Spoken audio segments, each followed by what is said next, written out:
mahanga wowe wumvisha inshuro nyinshi. abazungu badukurikiranye bumva ikinyarwanda rero akanyoni katagurutse ntikamenya iyo bweze bishatse kuvuga yuko donc iyo udatangiye ibintu bishyashya cyangwa ngo ugende ugerageza ibintu bishyashya ntago umenya ingaruka uzahura nazo nta nubwo ugera ku iterambere wifuza juste niba ndahangaha muri iyi sare yacu turi gukoreramo muri iyi room yacu turi gukoreramo nkaguma nkumva niho ndi comfortable nkumva ndi muri comfort zone nkumva sinshaka kuhava abantu bari mu kazi nkumva ko kazi sinagasezera ngo nzagera ahandi ntera imbere ntago uzigera umenya ngo ese iyo nza kubikora byari kubyara iki.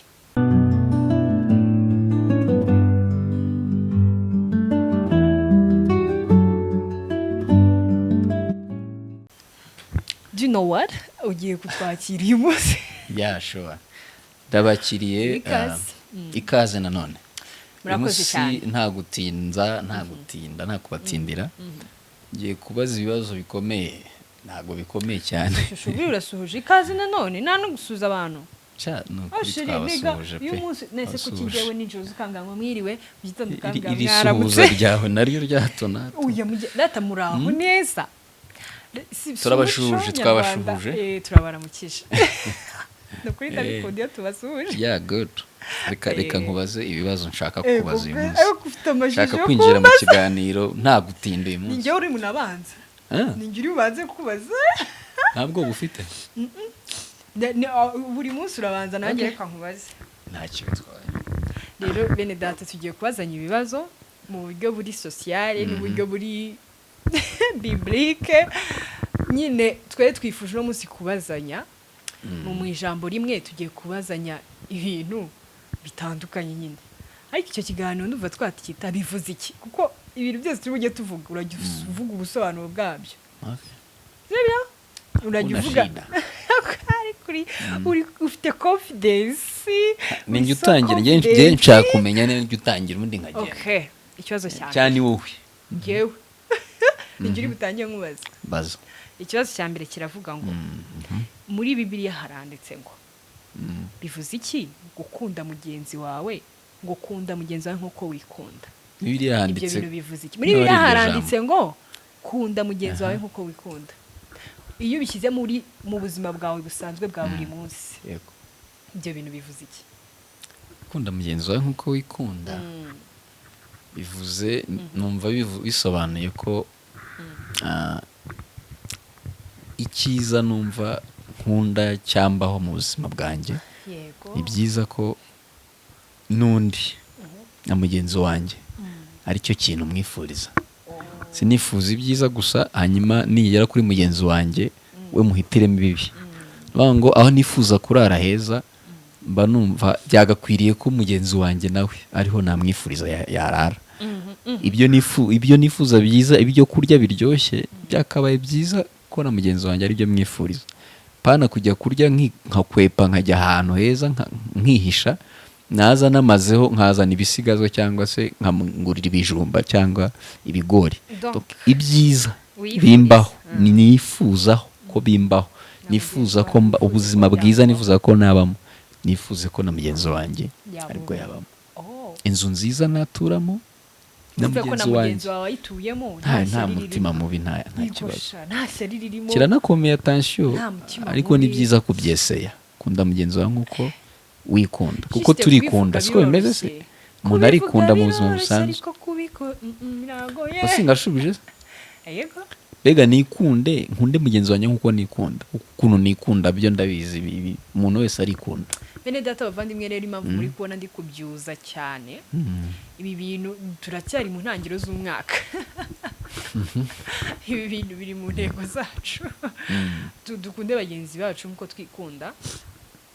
Kandi biragoye kubera ko usanga henshi duharanira inyungu zacu. Sibyo?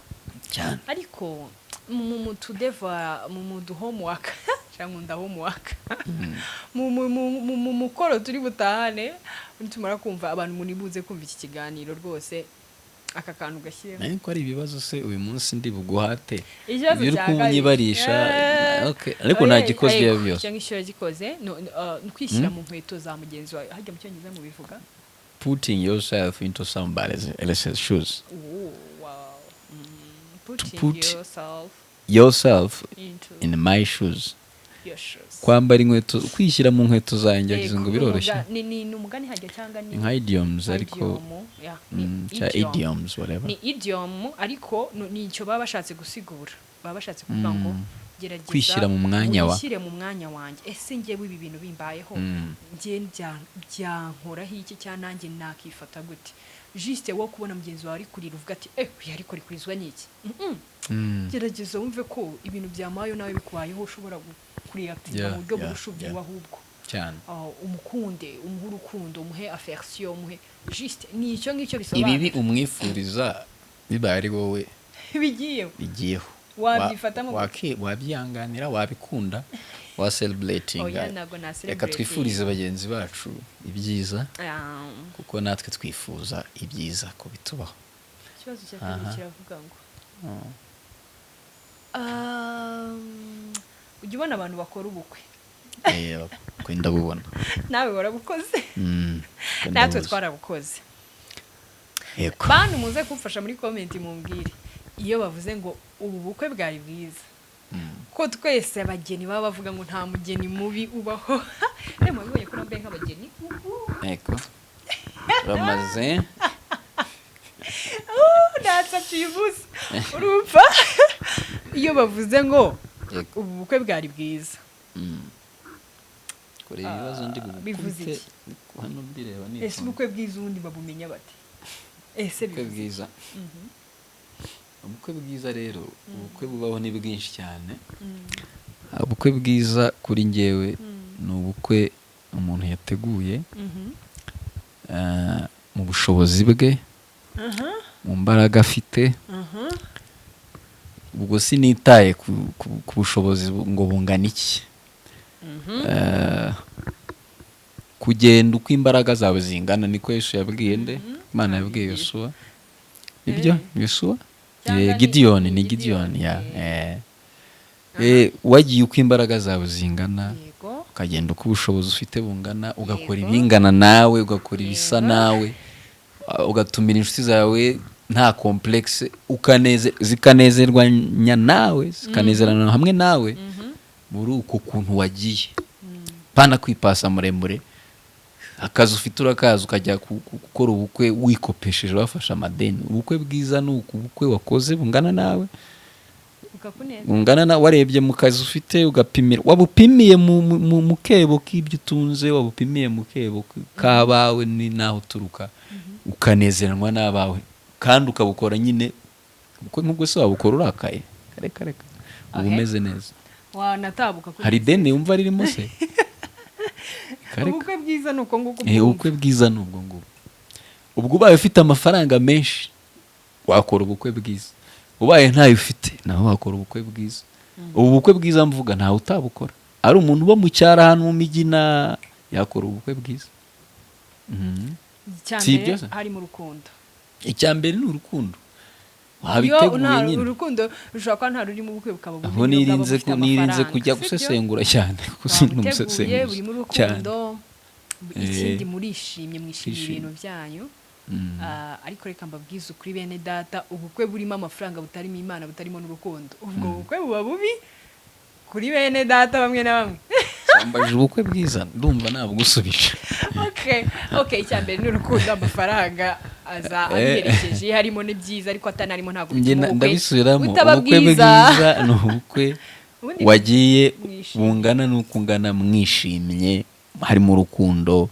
Ibyo kuvuga ngo uri umukire uri umukene, abo bose bagira ubukwe bwiza. Mwumvise ubukwe bwiza icyo bivuze? Hanyuma bungana na budget yawe. Amen. Buri mu rukundo. Yego. Hanyuma icya gatatu kiravuga ngo muri Bibiliya haranditse ngo unesheshe ikibi icyiza. Mu Baroma ndibaza. Pawulo yabibwiraga Abaroma. Kandaga ako kantu si ubwa mbere mwumvishe. Pasiteri bavandimwe bagenzi ba. Kunesheje ikibi cyiza. Muze mutube hafi. Iyo iryo jambo rivuze iki? Kuneshesha ikibi icyiza. Hano ndifashisha urugero. Kuneshesha ikibi cyiza. Yego. ni mu gihe tuvuga ushobora kugira umuntu w'inshuti yawe akaza agutonganya, ntabwo uzi ibya sinariyo yabaye, ntuzi situation yariyo yamurakaje, cyangwa se reka mvuge urugero rwo mu rugo. Ufrutina ashobora gutaha yitotomba ngo ariko se ubundi sinakubwiye ukaza warakaye wabyimbye ngo ubundi wanyerereje gute ngiye kuva yarakaye. Ubwo ikintu aramutse aje gutyo nk'iyagatera ikintu cyo twita Bibiliya bavuga kunesha ikibi cyiza, nuko ngewe nza nkamuyambira cyangwa se nkaceceka namureka kitotomba nari namubwira ati oh wow I love you Kumva ibyo biga nabi. cyangwa se ukamutegurira akatotomba we wagiye mu gikoni uri gutegura utuntu twiza uri umuhe, Yego. akatukagiye binanibaza ubundi ibintu bizarangira ryari, ukabona nkuzaniye akaboga nagutekeye. Ariko muri make kunesha ikibi cyiza ni mu gihe uri ahantu hari uri guhura n'ibibi byinshi cyangwa se n'ibigukomeretsa byinshi donc ikizira cyangwa se bitandukanye uri guhura nabyo, sibyo? Cyangwa se n'abantu baranaguhagurukira birashoboka. Ntago biri dutegeka kwihorera, ntago dutegeka gusubirisha iyo nabi umuntu akugiriye indi nabi, ahubwo iyo nabi wisubirisha neza. Mu magambo makeya ni byiza kwiga gusubirisha inabi neza, ari nacyo kitugora. No gukubita urushyi utanga undi oya icyo nzakikubaza utaha. Yego ntacyo. Ejo niyo nirindi ni ikindi gisobanuro nabyo azatubwira bivuze iki gukubitwa urushyi rumwe mu musaya umwe ugahindukira bakakongera. Yesu niwe wabivuze ngo niba gukubita mu musaya umwe uzahindukire utange n'uwundi. Bivuze iki? Akoreka tugasigaho ngaho ariko sakavugaho ubutaha. Yego. Nga nawe mbaza. Ariko utarava aho ngaho ngiye kukubaza ntarakubaza. Ujya ubona ukuntu umuntu ashobora kuza yarakaye yitotomba cyangwa se umuntu akaza gutuka, ariko wowe waceceka uzi ukuntu biryana. Kandi uzi ukuntu ari solution nziza. Niyo solution. Kuko nyuma umuntu nyine agira amarangamutima aragenda agatekereza umuntu natutse ntansubize nyamara nahemutse. Mu by'ukuri birinda ingaruka nyinshi, ntimushobora kurwana. Icyiza rero icyiza kiragira. Usubije bamurarwana. Icyiza kiranesha. Icyiza rero kuneshesha icyiza ukakinesha. Kunesha ikibi cyiza sheri. Ikibi. Ngore mwiza. Kunesha ikibi cyiza. Nibyo ngibyo nyine nukuri yakinga muri positive mu gihe bakubajije mu muri negative. Muri negative. Okay. Ngamumbaza. Are you ready? Yes. Ngewe natwanditse hano hashwe. Twanditse hano. Ni ibintu ntabwo bikomeye ngewe nifitiye hano. Nabyo biri biblique. Oya ni ibibazo rusange by'abanyarwanda. Nshaka kukubaza amenya ikinyarwanda aho kigeze. Yego. Wira abantu kuzi ikinyarwanda ngo muri iki gihe niyo ntego dufite yo kuba ngiye kubaza hano mfite insigamigani nakwandikiye. Yego. Ngiye kubaza urajya uyisobanura. Sobanurira abantu hano. Uko ya mbere twagiye uko ubyaye imbuto niko uyitunganya, bisobanuye iki? Uko ubyaye imbuto niko uyitunganya. Kandi kirajya kimara amasegonda. Yego, nekeza ko tinda ubona zero. Ari ukuvuga yuko niba hari ikintu runaka ugiye gutangira, runaka uvuze ati ngiye gutangira iki kintu, uba ugomba kugikurikirana kugeza kirangiye. Cyangwa se niba unabyaye umwana tubishyire no mu kubyara abana, uba ugomba kumwitaho ukamukurikirana ukamukuza kugeza abayemo umuntu nawe ubasha gutunga abandi. Ntabwo ugeze usoma aka katabo kanjye utabeshye. Komeza. Cya kabiri akanyoni katagurutse kamenyaho bweze. Kamenya iyo bweze. Wowe wumvisha inshuro nyinshi. Abazungu badukurikiranye bumva ikinyarwanda rero. Akanyoni katagurutse ntikamenya iyo bweze, bishatse kuvuga yuko donc iyo udatangiye ibintu bishyashya cyangwa ngo ugende ugerageza ibintu bishyashya, ntago umenya ingaruka uzahura nazo, nta nubwo ugera ku iterambere wifuza. Juste niba ndahangaha muri iyi sare yacu turi gukoreramo, muri iyi room yacu turi gukoreramo, nkaguma nkumva niho ndi comfortable, nkumva ndi muri comfort zone, nkumva sinshaka kuhava. Abantu bari mu kazi, nkumva ko kazi sinagasezera ngo nzagera ahandi ntera imbere. Ntago uzigera umenya ngo ese iyo nza kubikora byari kubyara iki. niko mbitekereza. Ntekereza rero ko tugerageza ibintu bishyashya kugira ngo tumenye nyine ibyiza byabyo cyangwa ibibi byabyo, kuko ntabwo iteka iyo ugerageje ibintu bishya ubona ibyiza gusa.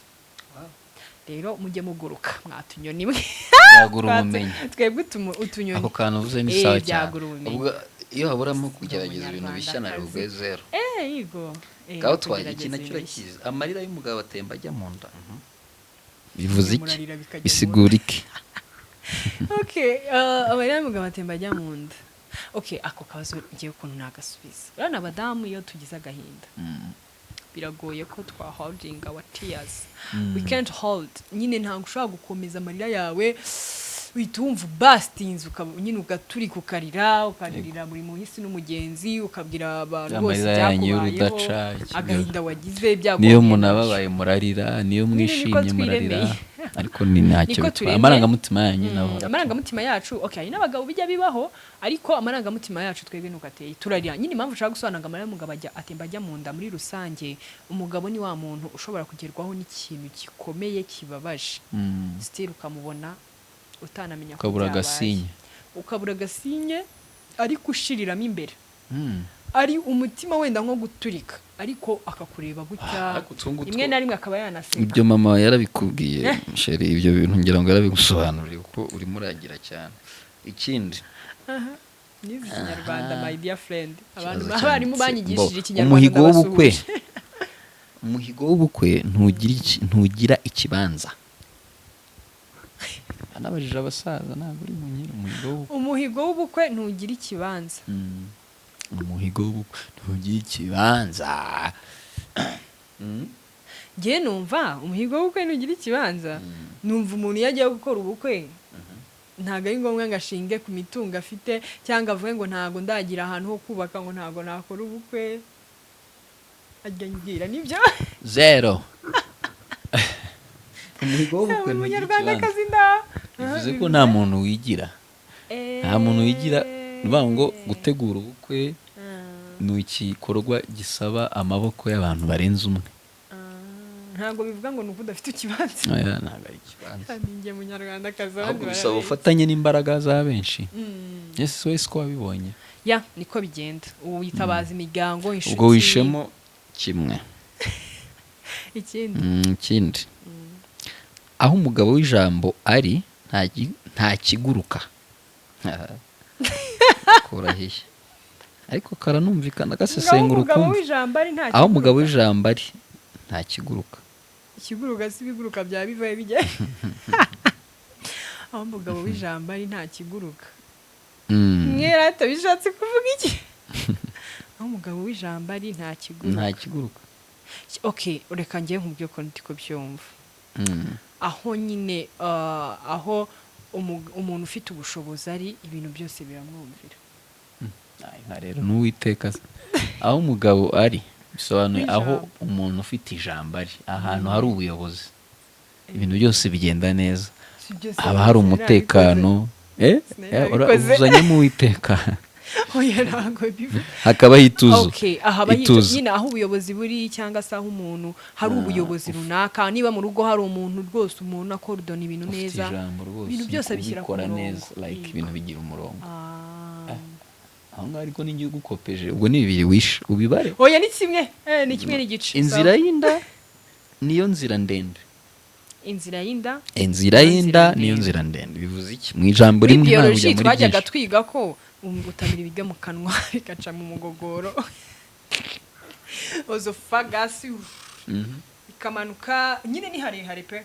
Ariko witsigabigani bashatse kuvuga yuko inzira y'inda ni inzira ndende. Uvuze inzira y'ibiga ni inzira ndende. Ntabwo ari ibiryo, ni inzira y'inda niyo nzira ndende.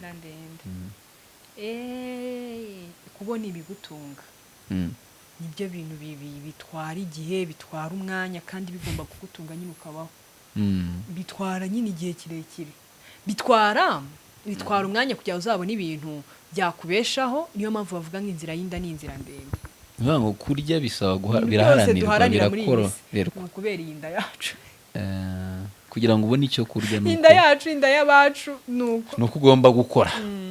Rero ni ibintu birebire, simbikoze uragerageje ibyo kurya biraharanirwa Akimuhana Akimuhanakazi, yego. ariko ajya atanga amanota make ubwo wishemo bingahe kabanze bivuga ukuntu n'abanyeshuri ujya ubaha amanota bitatu. makeya oya twakomeje kandi najyaga ngufasha no Twakomeje. gukosora ukambwira gusa ko hari amabanga twagiye ukambwira ngo nimba amanota make mana yanjye bazi kweri kandi uraza kumbona nyuma ya kamera ntacyo yarabahaga okay utumye nibagirwa ikindi kiravuga ngo Akimuhanakazi imvura ihise Akimuhanakazi imvura ihise ako kantu perezida wacu w'igihugu ajya akunda no kukavugaho dukure amaboko mu mifuka dukore kubera ko nutegereza iby'ahandi hari igihe bizaza n'icyo wabishakiraga cyararangiye warabaye undi muntu utihesheje agaciro udafite epfo na ruguru kandi utaza gutegereza ibyaho hantu utekereza ko byari kuza vuba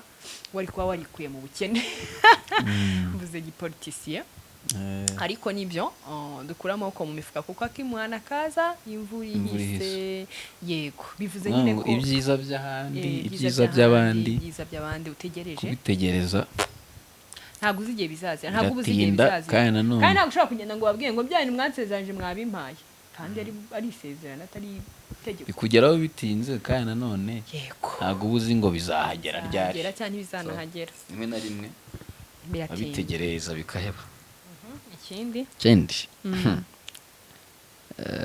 inzigo n'amahoro ntibisangira urugo inzigo n'amahoro ntibisangira urugo ntibisangira urugo bishatse kuvuga yuko inzigo urayizi ariko twakomeje sobanura inzigo ni ibintu ni ahantu hatari umutekano hari nk'agahinda cyangwa hari nk'amakimbirane amakimbirane cyane ijambo rimwe risobanuye ko inzigo ni amakimbirane none nko kuvuga ngo inzigo n'amahoro ntibibana mu rugo rumwe ni ukuvuga ngo ahantu hari amahoro hari amakimbirane ntabwo wabona amahoro ahantu hari amahoro naho amakimbirane kamema aba yashize cyangwa aba yagiye hashobora kuba uburyarya gusa twakunda abantu bahura ndagukunda urabizi ku mutima wagera hirya ati amahoro ni igihe uba wumva you feel free with anyone kumva nyine ufite amahoro n'umutuzo ngo urwango n'amahoro ntibisangira urugo yego ntabwo bisangira urugo yego ntabwo byabana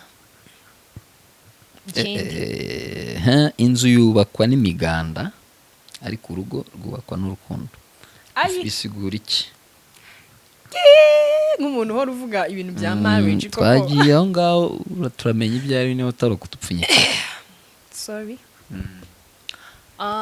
iyo bavuze ngo inzu yubakwa n'imiganda ariko urugo rwubakwa n'urukundo numva baba bavuze yuko urabona iyo inzu yubatse ushobora kuyireba inyuma ukavuga ati iriya nzu ni nziza pe bitewe n'ibyuma biriho bitewe n'igisenge ifite bitewe n'amarangi iteye irageretse ukavuga ati iyi nzu ni nziza vraiment nyamara iyo nzu nubwo uvuze ngo ni nziza mo imbere ntabwo uzi niba barabanje amatafari y'ibyondo ntabwo uzi niba ari ibishangara bateranyije cyangwa imbingo bikabyara inzu ku buryo iyo nzu ejo n'ejo bundi ishobora no guhanuka kandi warabonaga ari nziza ariko ikindi bivuze cyane ni uko urukundo vraiment ntabwo urugo rwubakishwa n'imishangara cyangwa n'ibyuma bikomeye ahubwo urugo rwubakwa n'ikintu utabasha kubona n'amaso yawe physically kuko urukundo we feel it we live it turabibaho turabyiyumvamo ariko ntabwo tubibona n'amaso yacu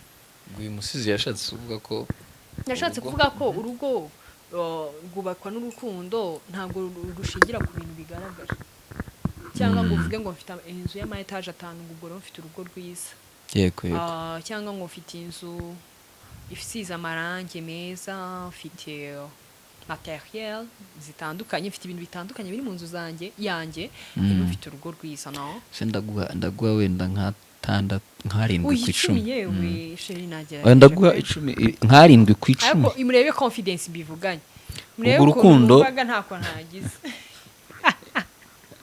ngatubwire urukundo muri make rwubakwa nyine urugo rwubakwa n'urukundo n'imyumvire kumvikana gushyira hamwe urukundo icyizerane kiri hagati ibitagaragarira amaso kurusha ibiri inyuma, ibyo mutwereka muhora muterurana ati yo batari ko barakundana wa tubonye buriya bukwe bya bindi bavuga by'ubukwe tubonye ukuntu bari bari romantique baranasa utwo tuntu tugaragara ntabwo ari cyo kintu like guheraho uvuga ngo urugo rurakomeye ruraryoshye kirwubaka ni cyokora wenda ibishobora kuba bibuzuye byahe kugira ngo tutabeshya abantu ibibuzuye bishobora guhinguka inyuma yigo birasendera ariko reka dutahe iki umwanditsi yavuze we ni uko abantu ni nko kubwira abantu badakwiriye gushingira ku bigaragara ngo bajye kuvuga ko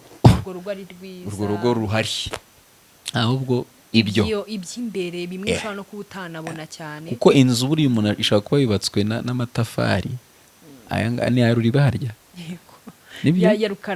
ya rukarakara umuntu yayitaka inyuma ukagira ngo atari ku inzu ni nziza ariko nyamara ibigize nk'uko wabivuze aho ngaho 7/10 kabisa urakoze cyane bitwaye neza. Nababwiye amanota barayamara. Akandi akari mu nda y'ingoma karivugira bisobanuye iki?